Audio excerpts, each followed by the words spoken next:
Camping, a very old tradition among friends and family. It's supposed to be relaxing, fun, and refreshing. What about when the sun goes down? I'm sure you know. You hear noises outside your tent. The feeling of utter vulnerability. It's nothing, right? I'll just try to fall asleep, and tomorrow will be a new, joyful day. Not for everybody. For some people, the horror has only just begun. In this video, I will share with you 10 true camping horror stories.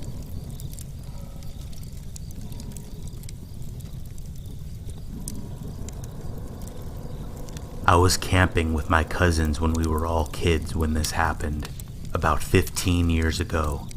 I think I was about 12, and my cousins were all around my age as well. My Uncle Robert took all of us to a popular site he knew of, and we had a blast. One of the nights we were there, my cousins and I were sitting in a tent telling scary stories and making each other laugh. I shared a tent with my cousin Tim that night.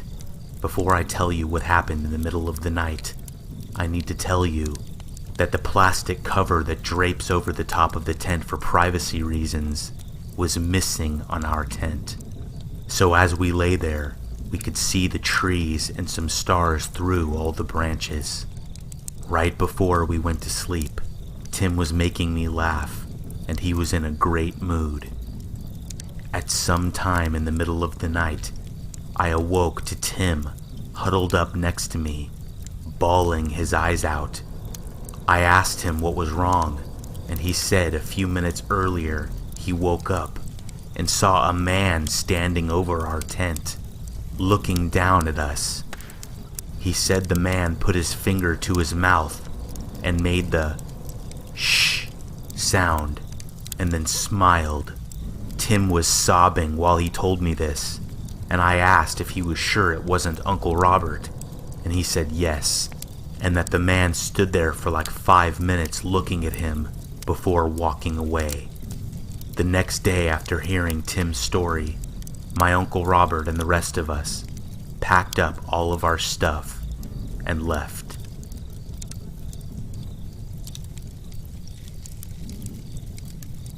I work in the outdoor field, and I lead trips camping regularly. I once led a trip to the top of Mount Stringer in North Carolina. It's a tough climb to get to the top and about 6 miles from the nearest road. I was leading a group of 8 middle school kids and had one co-instructor. We were camping out on top of the mountain, and it was a beautiful night with a full moon. The kids and the other co-instructor went to bed in their tents. I chose to spend the night in a hammock that night. I was really into a book I was reading, so I stayed up and read until about 10:30 p.m. I turned my headlamp off to settle in for the night, and everything around me was rather bright from the moon, and from the position I was in, I could see down the trail we had hiked to get to the top. I laid there, enjoying the scenery, and noticed something moving on the trail. Bears are common in the area, so I perked up. As it got closer, I could tell it was a person. We were in the middle of nowhere, and there was someone hiking up the trail with no headlamp or any gear. I was just frozen watching this person move closer to our camp. They arrived at the top of the mountain where we were and just stopped. I watched as what appeared to be a man surveyed our camp. I really could only see the outline of him. He stood there for what seemed like 30 minutes, but may have been only 10. He then turned and sat down under a tree facing our camp. He was sitting up in a way that I knew he wasn't trying to sleep. He just sat there, staring at our camp. I had no idea what to do. I decided to wait it out. I waited. just staring at the man while he stared at my camp. This went on until about 3:30 a.m. Then, he stood up, took a moment to survey my camp a few minutes longer, and then went back down the trail he came up on. To this day, I have no idea what that was all about, but it freaked me out. I was paranoid that we were being followed for the rest of our trip.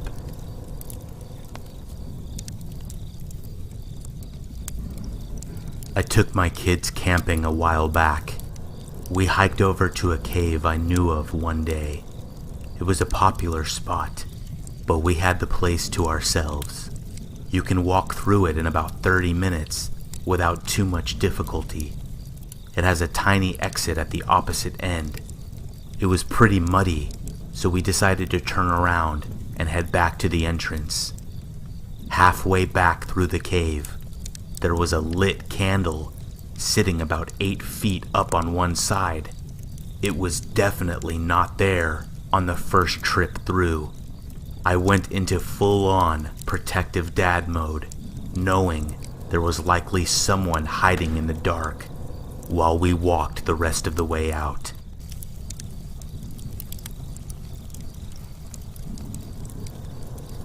I once went camping up in Allegheny National Forest. Me and some buddies were all sitting around a fire bullshitting. As it got a bit later, we kept hearing things landing on the ground all around us. There were rocks being thrown at our tents and towards the fire. Nothing too absurd. It could have been some hooligans at a nearby campsite. But looking around the area, we saw nothing. It eventually stopped and we went to our tents. A few hours later, we heard this ear-piercing noise that sounded like a woman screaming while running through our campsite, but it was much raspier. It was a pretty unsettling experience, needless to say, but nothing more came of it.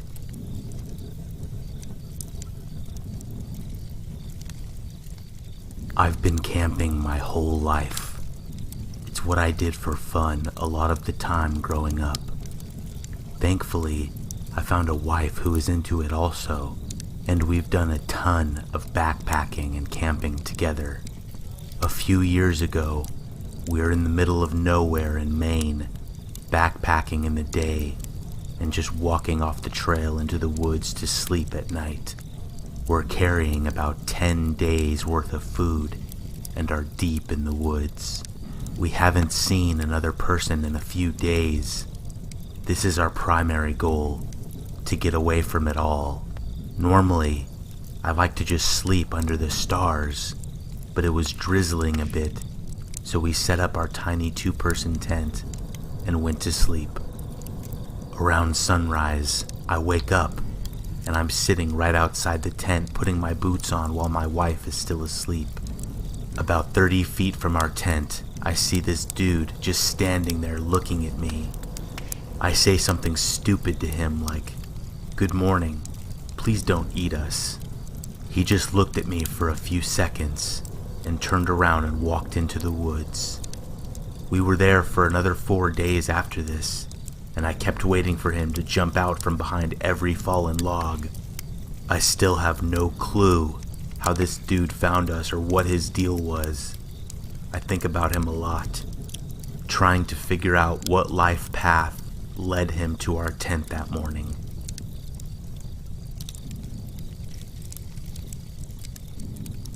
I took my family camping a few years back, and something truly frightening happened on our trip.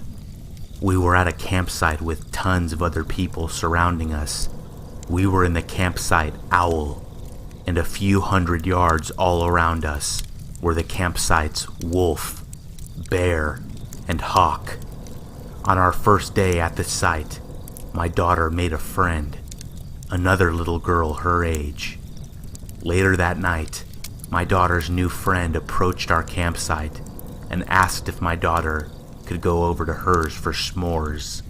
I asked the girl how far her site was, and she said it was really close, like 2 minutes away walking. She said her mom and dad drove a big burgundy Ford F-150 and that their tent was a big orange one. I told them it was fine, but that my daughter needed to take my phone. We had pretty good reception here somehow. I told my daughter when I called her, it meant I wanted her to come back. They took off, and about 30 minutes later, I called her just to make sure I could reach her. When she didn't answer, I got spooked, and my wife and I started walking down the road the same way they did. After a few minutes of passing tents and campfires, I shined my flashlight and found the burgundy truck and the orange tent. My wife and I walked over to the campfire, and my daughter and her friend weren't sitting with the family that was there. I asked if they knew where they were, and the man and woman said they weren't sure, and that their daughter hadn't been there for a few hours. I got very nervous at this point, and using my wife's phone, I called mine again. From inside the orange tent, I heard my phone ring, and just before I was about to flip out on these people, my daughter and the other little girl came up behind us and said hello, as if nothing was wrong. I asked her why she didn't have my phone on her, and told her she was in big trouble. I almost lost it. I was so angry. I demanded to know why the phone was in that tent, and not with my daughter, and the man and woman there denied knowing anything. The man got up and took my phone from his tent and gave it to me. My daughter said she had no idea why the phone was in that tent, and I was furious. We went back to our site, and I told her she wasn't allowed to leave our site again while we were there. My daughter's mood was exactly the same as it was, and even to this day, she swears that nothing weird happened, and she really has no idea why the phone was in that tent.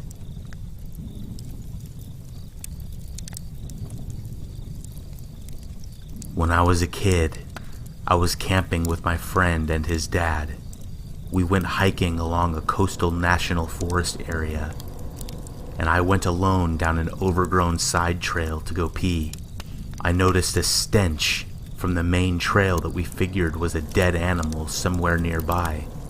It was getting more powerful as I went a short distance down that side trail. I stopped at a tree to do my business and found some trash scattered at the base of it, and a cardboard sign leaned against it that read, "Come and find me," with an arrow pointing further down the overgrown trail. At that point, the stench was so powerful that my nose was starting to burn. I couldn't pee with my mind freaking me out with all kinds of images of what the hell could be further down that trail. So I went back to the main trail and didn't say anything to my friend or his dad about what I'd seen until I couldn't hold my pee anymore and asked his dad to stop again so I could pee. When we got back to town, he called it in to the local sheriff. I don't know what they found, if anything, but I can't help but still imagine some suicidal man's corpse, or a bunch of dead animals a budding serial killer slaughtered and arranged somewhere down the trail.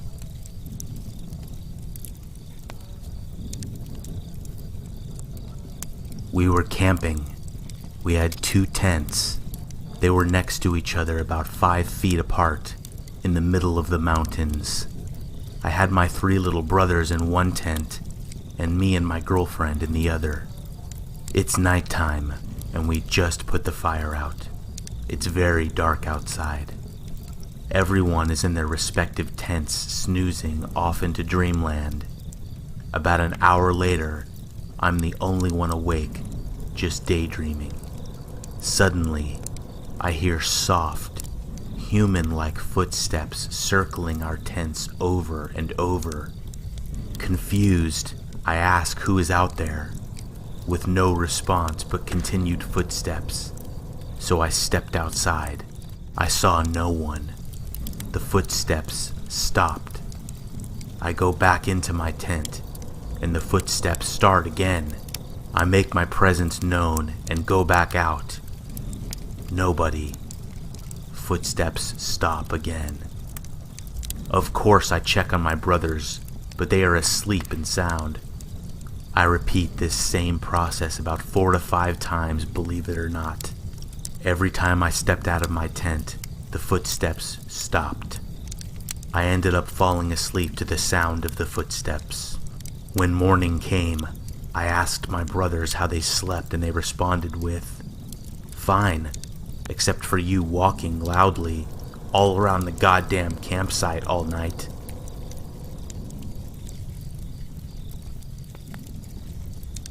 Over the years, when I have told this story, many people haven't believed me. But it's true as the sky is blue. Me and my brother were hiking out in our new backwoods. We had just moved into a new house, and we stumbled upon a small open grass field. In the center of it, there was a person with a blue jacket crouched over. We thought it was a friend of ours that we had recently met nearby, so I ran out to meet him. I did not have my glasses on, but I got close enough to see that it was a grown man leaned over the carcass of a deer, stabbing it with an unsharpened stick. He looked up and saw me. I was pretty freaked out, so I turned around and yelled at my brother to run, and so we started to sprint as fast as we could back home.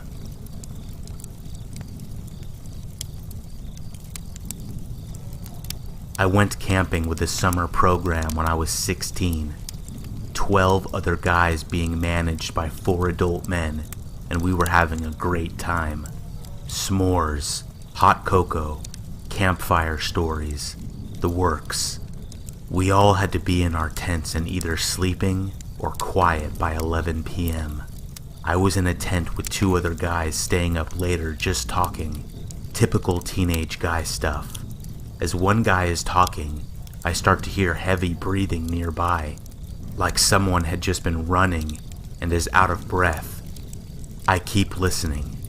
I figure I'm just a weird kid hearing things, or that it's one of the guys in the next tent making the noise while he's sleeping. Then we hear, "Please, help me," from outside. It didn't sound like anyone in the group. It sounded like an old man that was out of breath. We all went dead quiet and listened to this guy breathe, then ask again with a whimper at the end. I don't know what possessed this guy near the front of the tent, but he turned on a flashlight and opened the inner flap, but kept the outer flap zipped up, and he looked out. We see just a pair of bare, old, scabbed, and pale legs standing there. It looked like this guy had been walking nude through the woods for some time. He asked for help, but kept standing there. We were all paralyzed with fear, but the guy at the front managed to say, "Keep walking down the trail. A ranger should be around soon." The guy stopped breathing and said, "No rangers. They keep me here." It was at this point someone else finally spoke up. A chaperone came out of his tent with a flashlight and cautiously asked him, "How long have you been out here? What happened to you?" The old man didn't answer. He just started sobbing and ran off into the woods.